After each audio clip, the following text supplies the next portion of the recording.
مساء الخير مشاهدينا، اهلا بيكم معانا النهارده وبنكمل مع بعض حلقتنا ومباشر من مصر.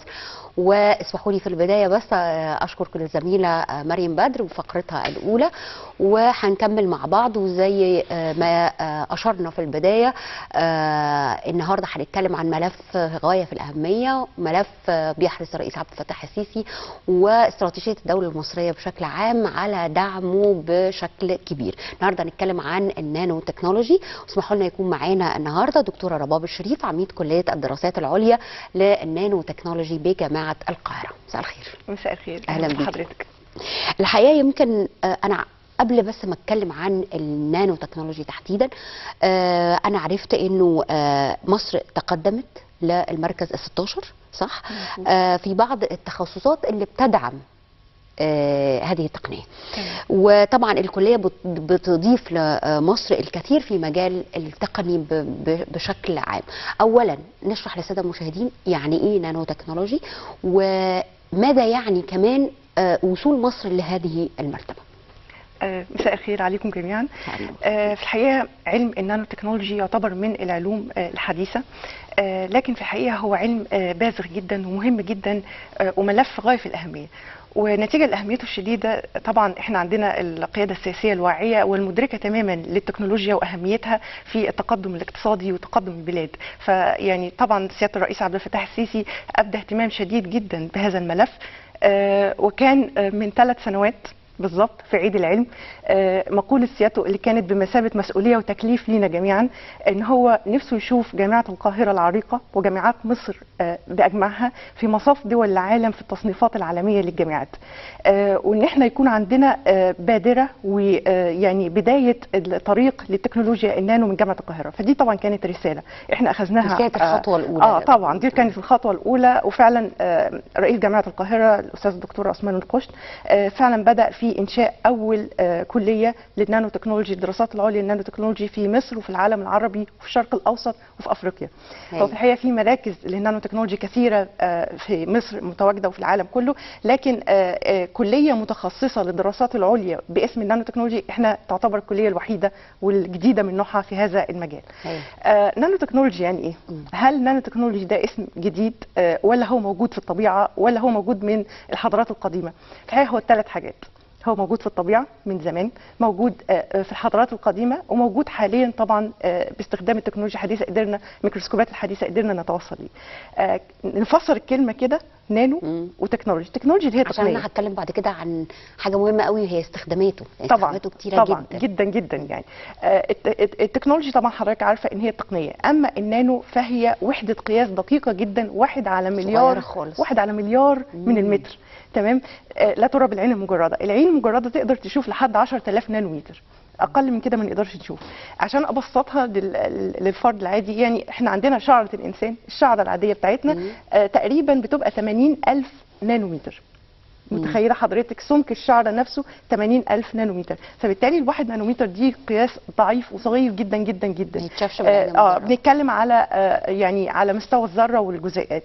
فطيب ايه اللي بيحصل يعني لما الماده بتنزل لهذا المستوى من المقياس الصغير جدا؟ الحقيقه الخواص كلها بتاعت المواد بتتغير للافضل، يعني بتبقى زي ما تكون سوبر ماتيريال او ماده خارقه تمام في الخواص بتاعتها، وبالتالي التطبيقات المتسعه ليها في كافه المجالات، في الصناعه وفي الزراعه وفي الالكترونيكس وفي مجال الفضاء. ده علشان كده كانت الدوله المصريه حريصه كل الحرص طبعا على دعم النانو تكنولوجي. طبعا. ويمكن كان السيد الرئيس بيتكلم دايما ان احنا عايزين نلحق ونواكب الثوره الصناعيه. بالظبط، كل يوم في جديد. احنا دلوقتي فعلا في الثوره الصناعيه الرابعه، لكن باستخدام علم النانو تكنولوجي احنا داخلين على الثوره الصناعيه الخامسه فعلا.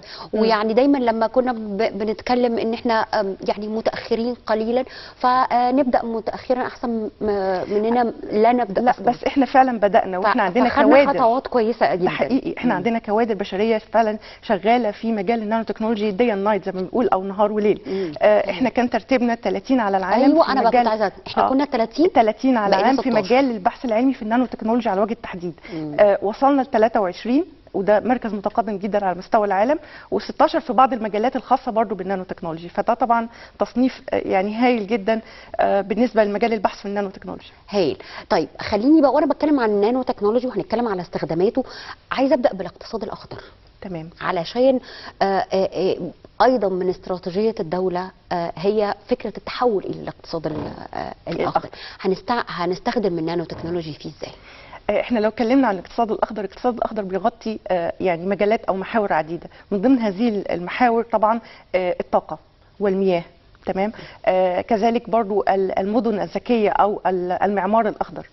حضرتك لو بس اكتفينا بس يعني ان احنا نتكلم عن 3 محاور دي بس في الاقتصاد الاخضر، النانو تكنولوجي بتغطي هذه المحاور وبوفره. ازاي الكلام ده؟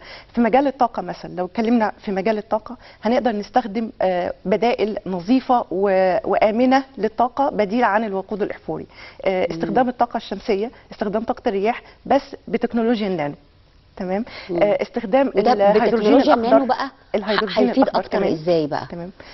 يفيد ان احنا مثلا في مجال انتاج الهيدروجين الاخضر. حضرتك ده باختصار شديد جدا ازاي اقدر استخدمه. انا بستخدم طاقه شمسيه نظيفه كمصدر للطاقه. هذا المصدر ببتدي اسلطه على الميه بحيث ان هو يعمل تحليل كهربي للميه، ويبتدي يتحول الميه، معروف ان هي هيدروجين واكسجين، فيبتدي يحصل تحليل كهربائي للميه لهيدروجين بيور ونقي جدا واكسجين، فبالتالي الناتج بتاع العمليه دي بيبقى اكسجين نظيف. تمام. وبنحصل منها على الهيدروجين اللي بنبتدي نستخدمه كمصدر للوقود يعني يعتبر الاخضر باستخدام تقنيه الطاقه الشمسيه. انا هنا كمان هقدر استفيد من ده في التقليل من تلوث البيئه.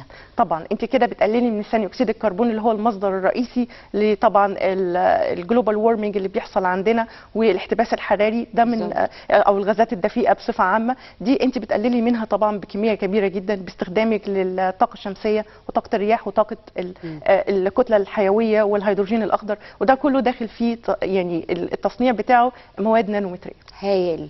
الحقيقه يمكن ده هيبقى يعني خطوه كويسه جدا، واحنا بنتكلم على دعم قضايا تغير المناخ بشكل عام. طبعا. احنا لسه كان عندنا قمه المناخ بالظبط، فده جزء لا يتجزأ من المنظومه الخاصه بدعم التغيرات المناخيه. ده اكيد.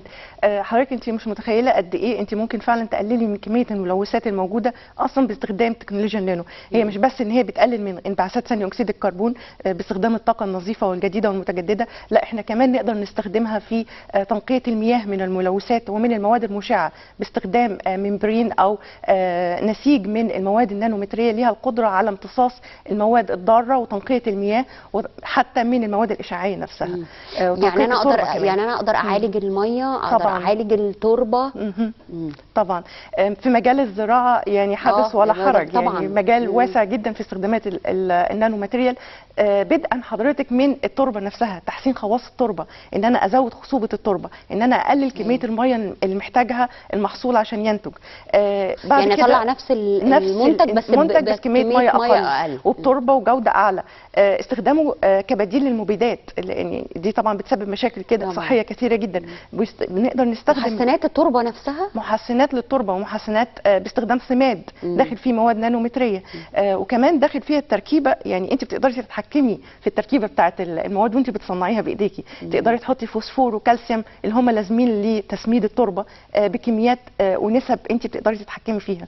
وكل يعني فكره المواد النانومتريه ان هي بتبقى صغيره الحجم لكن كبيره السطح، يعني بيبقى ليها تاثيرها يعني نقدر نقول ان تاثيرها كبير. مساحه السطح كبيره جدا، يعني تخيلي حضرتك ان مكعب 1 سم في 1 سم احيانا بتصل، لو حولتي المكعب ده بالكامل للنانو رينج عندنا، اللي بيحصل ان مساحه السطح بتاعته بتبقى حوالي 6000 كيلو متر.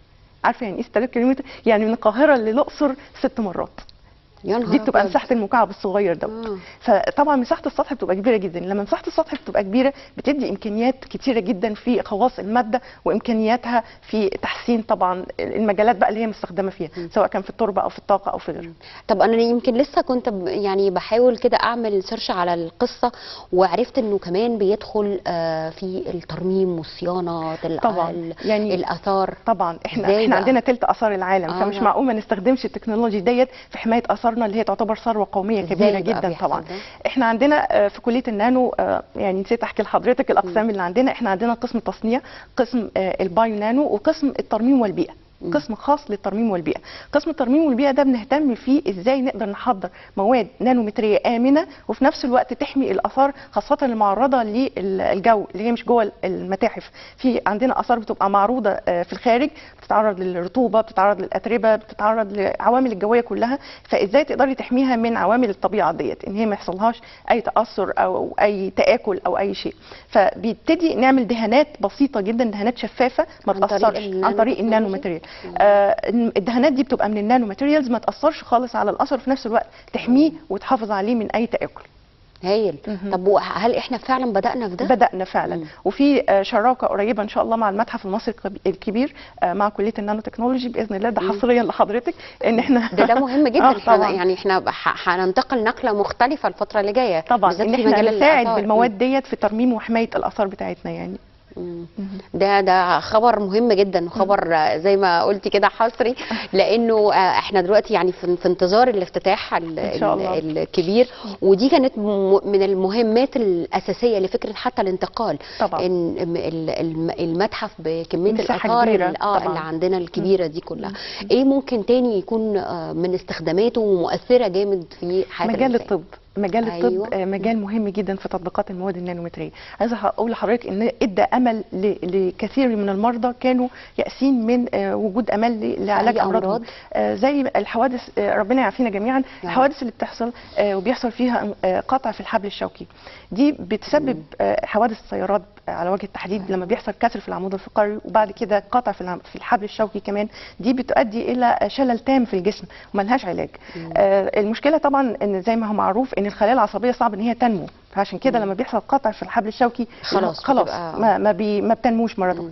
استخدام المواد النانومتريه زي اللي هي الانابيب الكربون النانومتريه، المواد دي بيكون ليها صفه توصيل الكهرباء، وفي نفس الوقت تقدر تكون منسجمه مع النسيج الجسم، ما يحصلهوش يعني رفض، الجسم ما يرفضهوش. تمام. فهذه المواد بتحمل باستخدام بوليمرات برضو طبيعيه، بحيث ان هي تبقى شبه النسيج البشري، وبتتحط في الاماكن اللي فيها القطع في الحبل الشوكي، فبيبتدي تعمل زي بريدج او كوبري ما بين الخليتين العصبيتين، وفي نفس الوقت هي بتوصل التيار الكهربي، فتسمح بمرور التيار الكهربي ويبتدي الحبل الشوكي يتعافى.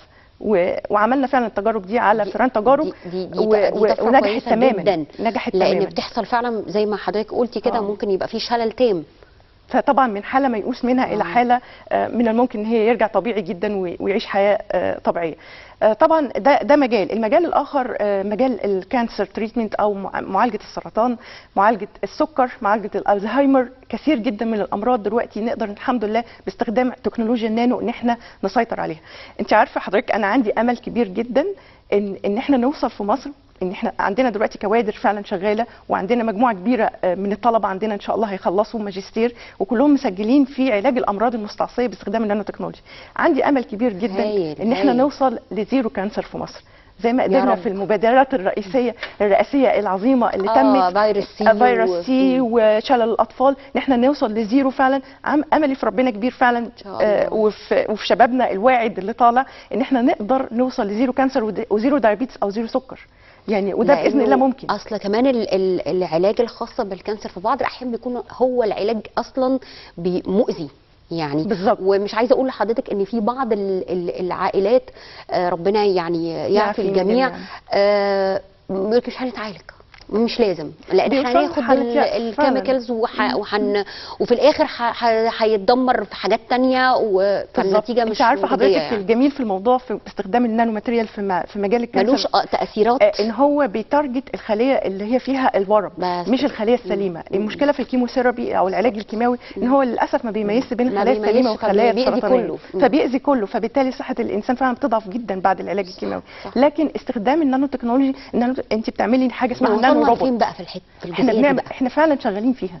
يعني احنا خلاص قاب قوسين او ادنى ان شاء الله ان يكون الكلام ده يطبق. بس طبعا محتاجين موافقات بقى من وزاره الصحه اللي هي الموافقات الرسميه ان نبتدي نعمل حاجه اسمها كلينيكال ترايل او التجارب السريريه. التجارب بقى السريريه بالظبط. بيبقى في متبرعين. هي بدات الاول في تجارب على مستوى المعمل وعلى مستوى الانيمالز بتاعه التجارب هايله جدا ومحققه نتائج عظيمه. عامله نتائج عظيمه جدا الحمد لله. كل الانواع بقى، لان في بعض الانواع بتبقى صعبه شويه والله لحد الامراض المستعصيه جدا زي الكولون، الكانسر بتاع الكولون، يعني ده بيعتبر من حاجات صعبه. الجهاز الهضمي عامه والبنكرياس والحاجات دي كلها تعتبر فعلا صعبه، لكن فعلا النتائج مبشره قوي الحمد لله. هايل الحمد لله.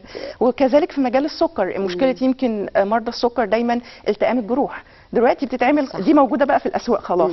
باند اللي هي او بلاستر، البلاستر ده بيتحط على الجزء المجروح في مريض السكر، بيساعد على التئام الجرح بسرعه لان بيبقى داخل فيه مواد نانومتريه بتساعد وظيفتها ان هي تعمل موجوده دلوقتي حاليا في الاسواق موجوده الحمد لله.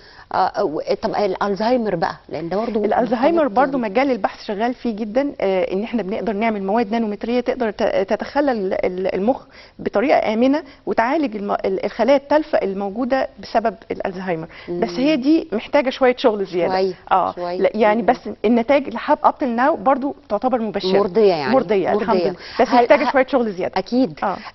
هل كمان الامراض المرتبطه بالمناعه برضو دي فيها امل؟ يعني موضوع الجينز والجيناتيك عندنا امراض كتير مرتبطه بالمناعه. لا احنا عندنا دلوقتي كمان خلي بالك الخريطه الجينيه اللي اطلقها سياده الرئيس، ان الخريطه الجينيه للمصريين دي هتسهل كتير جدا لعلاج امراض مناعه وامراض مستعصيه الموجوده والموروثه. خريطه جينيه بمعنى انه احنا عندنا بعض الامراض اللي ممكن تكون بتتوارثها او زواج الاقارب والكلام ده كله ممكن تكون الامراض بتتوارث في الجين المصري، فازاي نقدر نتغلب عليها برضو باستخدام النانو تكنولوجي ده موجود. لان زي ما بقول لحضرتك احنا بنعمل نانو روبوت، النانو روبوت دوت بيقدر يخش بيوصل للمكان اللي فيه المشكله ويعالجه.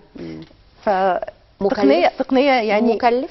لا مش مكلف، عشان دي برضو يعني عمود اساسي في العلاج. هي بتبدا اي تكنولوجي بتبدا غاليه، لكن بعد كده هو طبعا باستخدام الابحاث الكتيره جدا المستمره بتقدري ترخصي في التكلفه المبدئيه بتاعتها. ولو كانت تكنولوجيا متوطنه في البلد نفسها طبعا مش هتبقى مستورده او ان انا اطلع اروح اخدها من مكان تاني، فطبعا هيبقى التكلفه اقل. اجمل شيء ان انت بتشتغلي بايديكي، فده هو ده يعني ده فعلا بيخلي فعلا الكوست بيبقى قليل جدا. كمان في الدكتور مصطفى مدبولي رئيس الوزراء اجتمع علشان آليات وحوافز الاستثمار في خامات الكوارتز والرمال البيضاء. جميل. واعتقد ان ده كمان يعني من المشروعات، ودي تكليفات كانت من الرئيس عبد الفتاح السيسي. طبعا. والله يا مصر الحمد لله ربنا حباها بموارد طبيعيه هايله، فاحنا يعني من فعلا تكليفات الرئاسه ان احنا نستخدم مواردنا ديت ونستغلها افضل استغلال ويكون ليها قيمه مضافه، مش بس مجرد خامات وبنبيعها، لا احنا نستخدم هذه الخامات ونصنعها بايدينا بايادي مصريه بحيث ان هي يكون ليها ادد فاليو او قيمه مضافه للاقتصاد والتنميه الشامله. تمام. فالرمال البيضاء موجوده عندنا على سواحل البحر الاحمر وخليج السويس وسيناء، موجوده بكثره. الرمال السوداء اللي موجوده عندنا لسه طبعا برولوس في كفر الشيخ والدلتا، موجود عندنا برضو كميه كبيره جدا جدا من الرمال السوداء، كل واحد فيهم ليه قيمته الاقتصاديه الهائله. لو ابتدينا مثلا بالرمال البيضاء بيستخلص منها السيليكون واللي بيصنع منه الزجاج والكوارتز والدهانات ايضا، وبيخش احيانا في صناعه السيراميك، صناعات عديده جدا جدا. المهم ازاي ان احنا نستخرج الماده ونقدر نعمل عمليه الاستخراج ديت بكفاءه، وفعلا بالفعل بقى في مصانع بتعمل بجديه على استخراج المعادن واعاده بقى استخدامها في صوره منتج، ان احنا نحولها لمنتج مش بس ماده خام. لان احنا جالنا فتره كنا يعني بنصدر مواد خام.